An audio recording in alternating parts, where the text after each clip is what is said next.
um pontinho vermelho que aparece vez ou outra. Para outros, é um problema que parece que não acaba nunca e que deixa até marcas. Eu estou me referindo às acnes. Você tem problema com isso? Quer tirar sua dúvida?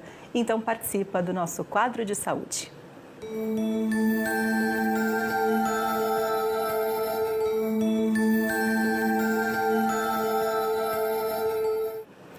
Trouxe de volta para conversar com a gente sobre esse assunto a doutora Laila Vieira, dermatologista. Doutora, obrigada pela participação. Bom te ter de volta aqui, viu?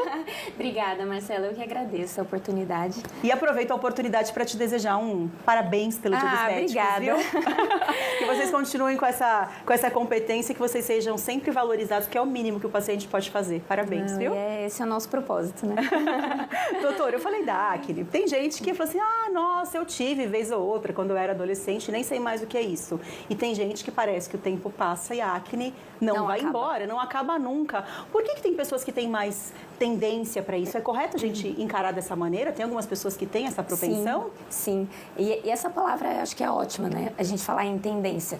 Justamente porque a acne, ela tem uma questão genética envolvida. Né? Então, existe sim essa questão de que se você tem alguém na família que já tem acne, a gente tem uma tendência maior a ter, né? Claro que existem outros fatores ao longo da vida que fazem com que essas lesões surjam. Mas a questão genética é bastante importante. Então, existe uma tendência. A alimentação influencia? É verdade que o chocolate dá mais espinha? Ou a gente está aterrorizando o chocolate porque a nutricionista fala pra gente não comer, a gente fala, eu não vou comer porque dá espinha? Não, sim e não. O problema não é o chocolate em si. O problema é o açúcar que tem no chocolate. Então, alimentos com alta carga glicêmica são geralmente os vilões. A gente não pode colocar a culpa no cacau. Entendi. Então, a gente libera o chocolate, né? Para quem tem uma tendência maior, um chocolate 50%, 70%. Né? Mas a gente açúcar. Não vai deixar de comer. Não vai. A pessoa tem a espinha, mas não vai deixar de comer o chocolate. Maneirar, né? Maneirar. Doutora, por que as mulheres normalmente no período pré-menstrual, tudo muda, né? Cabelo muda, a pele muda e pode ser que apareçam espinhas. Às vezes parece que é só no período pré-menstrual que aparece a espinha. Dentro da fisiopatologia da acne, né? Que é toda essa questão que envolve os mecanismos dessa doença, que é uma doença crônica, a gente sabe que a questão hormonal é super importante. Então, ao longo da nossa vida, tanto homens quanto mulheres têm picos hormonais. Então, na adolescência, a gente tem pico hormonal, né? Então, a gente começa a ter um período com muita acne e depois a gente tem outros picos hormonais por outras questões e a gente precisa encarar isso de uma maneira positiva para que a gente consiga tratar isso. E na mulher, na fase pré-menstrual, a gente tem uma questão hormonal envolvida. E esses hormônios acabam induzindo as nossas glândulas que produzem a oleosidade, aumentando a produção desse sebo, né? Dessa oleosidade. E por isso que a gente acaba evoluindo com as espinhas. Tem uma mensagem que chegou aqui da Sandra, ela falou o seguinte: doutora, visitei uma senhora que começou com um pelinho encravado e foi para a corrente sanguínea. É possível? É possível. Não necessariamente é uma questão que envolve a acne em si, mas pode ser uma foliculite, de repente uma infecção secundária. Então, a gente sabe que qualquer abertura na pele, qualquer infecção, pode sim levar patógenos, que são esses micro-organismos, bactérias, para dentro da corrente sanguínea e isso pode causar infecções mais graves. É por isso que vocês, por essas e outras que vocês falam pra gente não espremer a espinha? Também.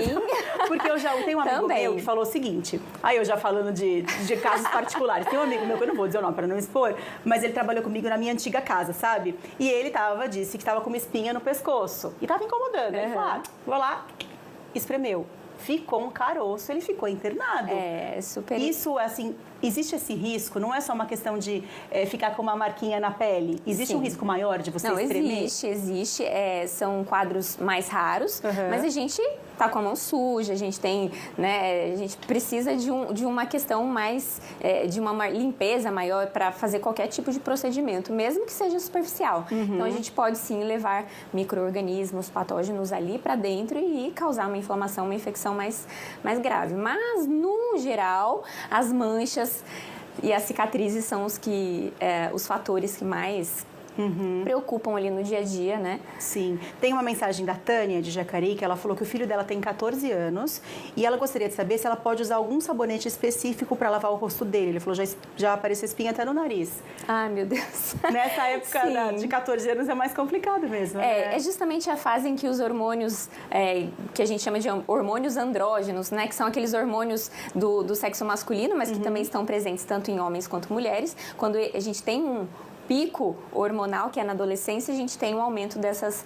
lesões. Então, aqueles cravinhos começam a aparecer, né? Região da testa, nariz, né? Zona T, que a gente fala. Então, existem alguns produtos que a gente consegue usar. São produtos que tiram um pouco a oleosidade da pele, mas é claro que não é só o sabonete que vai, de fato, fazer o controle de todo esse quadro. A acne é uma doença crônica, é uma doença inflamatória, é uma doença de cunho genético e a gente precisa fazer um tratamento de manutenção importante. Mas quando que a acne preocupa? Porque se é uma doença e, ao mesmo tempo, se ela é comum em algumas fases da vida, quando que levanta aquela bandeira de, opa, aquele sinalzinho vermelho e fala, peraí, acho que talvez não seja só uma fase. Como é que a gente pode ver isso? Eu sempre digo, é mais fácil a gente conseguir tratar a doença acne do que a gente tratar as consequências dela, como, por exemplo, as cicatrizes, as manchas. Então, logo nos primeiros sinais, já procura um especialista, procura um dermatologista, faça um tratamento correto, porque uma única lesão pode levar a uma mancha, a uma cicatriz permanente. Então, a gente precisa, logo nos primeiros sinais de aumento de oleosidade, principalmente na adolescência, surgimento dos cravos, já procurar um dermatologista que oriente os produtos melhores para aquele quadro, né, para aquele paciente. A Márcia de São José pergunta o seguinte, doutora, a limpeza de pele é indicada para acne também ou apenas para extração de cravos? Limpeza de pele, eu acho que é um super aliado do dermatologista quando bem indicado. A gente precisa saber o momento certo de manipular essas lesões, então esses cravinhos, que nada mais são do que rolhas que estão presentes ali naqueles poros. Então a gente tem que ter o cuidado para poder remover isso de uma maneira correta. Para que a gente não piore a situação. Então, se a gente está numa fase super inflamada da acne, é melhor não mexer. Melhor tratar primeiro, né? A não ser que a gente tenha uma indicação prévia, algumas medicações orais que a gente faz tratamento de acne um pouco mais grave, a gente opta, às vezes, por fazer uma limpeza prévia para que isso ajude, de certa forma, no nosso tratamento. Mas eu acho que tudo sob orientação médica. Sem dúvida. Bom dia, doutora. Tenho 33 anos, isso é acho que é a Amanda de Caraguatatuba. Tenho 33 anos e ainda tenho muitas acnes. Além disso, a pele da minha testa tem a textura de casca de laranja, cheia de bolinhas pequenas. Quando eu faço esfoliação e durmo, no outro dia acordo com ela lisa, mas ao longo do dia volta. O que eu posso fazer? Bom, 33 anos, né? Então, a mulher que na fase adulta ainda tem lesões de acne, tem uma pele mais oleosa, então a gente chama de acne da mulher adulta, né? A mulher que depois dos 25 começa a ter acne, ou aquela mulher que já tinha acne na adolescência e que depois continua tendo. Então, a gente precisa tratar de uma maneira diferente, tá? Então, uma das coisas que ela falou é: esfolio a minha pele. Gente, não pode esfoliar a pele com acne. A pele com acne é uma pele sensível e, pelo contrário, a gente tem que usar produtos que não irritem a nossa pele, né? Sabonetes que não sejam esfoliantes, então, especialmente aqueles sabonetes que não alteram o pH da pele. A gente precisa ter um cuidado muito importante com isso. E usar a medicação correta, acho que ela precisa de uma avaliação. De um acompanhamento melhor, né, doutora? De um acompanhamento.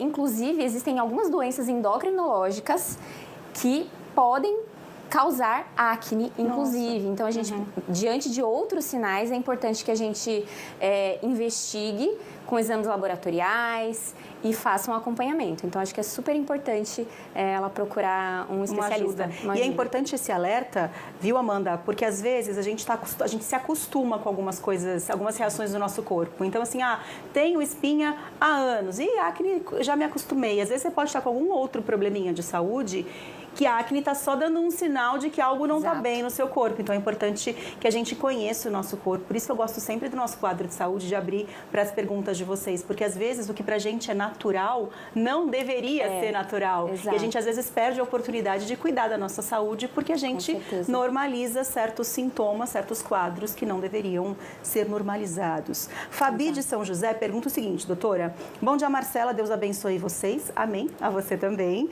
Gostaria de saber se a queratose capilar tem relação com acne. Primeiro, o que é queratose capilar? Fabi, foi profunda essa sua pergunta. Deve ser da área, não é possível. A queratose folicular ela é uma doença que acomete o folículo piloso, que é o pelo. Né? Na verdade, ela nada mais é do que uma rolha e uma casquinha que fica em volta ali do pelo e que a maioria das pessoas acaba tendo nessa região do braço. São várias bolinhas no braço. Sei. Algumas pessoas já têm corpo inteiro, região das pernas e acaba ficando mais evidente aquele folículo piloso. Todas essas doenças que envolvem o folículo piloso, as glândulas, elas acabam se interligando de certa forma, mas não necessariamente. A pessoa que tem acne, ela vai ter uma queratose folicular. Até porque quem tem uma queratose folicular na pele, ela às vezes tem uma pele um pouco mais seca, um pouco mais sensível. Entendi. Então, não é uma obrigatoriedade, né, as duas doenças juntas. Talita, de São José dos Campos, falou: bom dia, tive muita acne na gravidez e pós-parto. Agora me restaram as manchas. Elas somem com o tempo ou precisa de algum tratamento? São manchas vermelhas, pergunta a Talita. Manchas vermelhas. Manchas vermelhas mostram pra gente que a gente ainda tem um processo ativo inflamatório e que ainda podem surgir lesões do tipo cicatrizes nessa pele. Então, é uma pele que precisa ser tratada.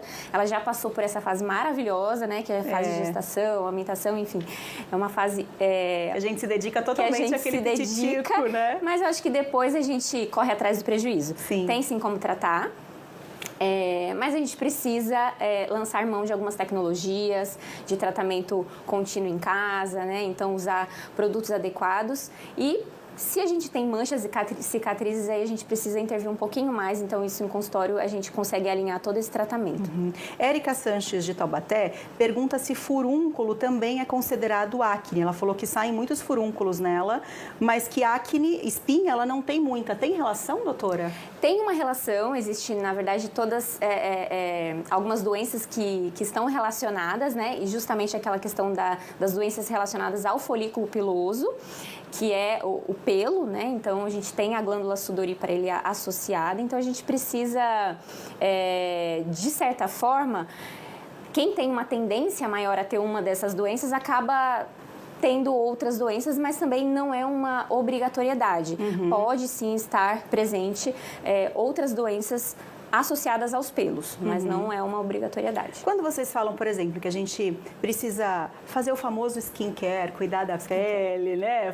Ter aquele cuidado com a pele do rosto, isso também envolve espinha? Tem algo que, assim, que sirva... Eu sei que cada um tem a sua particularidade, tem produtos indicados para mim que podem não ser tão legais para você. Cada um tem a sua particularidade. Mas tem algo que todo mundo deveria fazer ou possa fazer que ajude? Porque, por exemplo, a Juliana, de São José, ela falou o seguinte, que ela tem 40 anos e ela sofre muito com oleosidade, com acne. Ela falou, já comprei muitos produtos caros e nada resolve. No calor, pior. Então, para quem tem a pele oleosa, por exemplo, o que deveria fazer ou não pode deixar de fazer? Bom, a gente tem uma infinidade de produtos. A gente vai hoje na farmácia e a gente não sabe nem o que comprar, né? A gente fica perdido. Justamente porque a gente tem produtos específicos para cada tipo de pele. Sim. Então, peles um pouco mais oleosas, a gente precisa de produtos mais leves, textura em gel, um sérum. Então, são aqueles produtos que não pesam muito na pele. Né? Diferente de uma pele mais seca, que a gente vai hidratar mais, colocar um creme um pouco mais denso. Mas a pele oleosa também precisa ser hidratada, porque várias pessoas falam assim, eu não passo hidratante porque a minha pele é oleosa. É um erro também. É um erro. Passos essenciais no skincare, higienizar a pele. Depois a gente precisa hidratar essa pele e proteger contra o sol, né? Então são os 3 passos que a gente não pode deixar de fazer. E hidratação é importante para todos os tipos de peles, mesmo as peles mais oleosas. O importante é a gente saber qual produto usar. Então, sempre usar os hidratantes específicos para a pele oleosa, que são hidratantes um pouquinho... eles têm uma textura um pouco mais leve, né? Eles não são tão pesados e não obstruem ali... a passagem da oleosidade. Então, a gente precisa usar texturas um pouco mais leves nesses casos. E maquiagem piora a acne? Se a gente souber qual produto usar, não piora. Então, para quem tem uma tendência à oleosidade, é importante usar produtos mais secos, né? Não tão oleosos. E aí a gente vai ter que ver na embalagem mesmo e na característica de cada produto. Mas a gente precisa saber escolher. Tá certo. Isso é importante. Doutora, muito obrigada. Foi um prazer te receber aqui de novo. Volte sempre, viu? Eu que agradeço. E curta bastante seu dia, do Dia do Médico. Obrigada e parabéns aos meus colegas. Parabéns né? a todos vocês. Obrigada, doutora.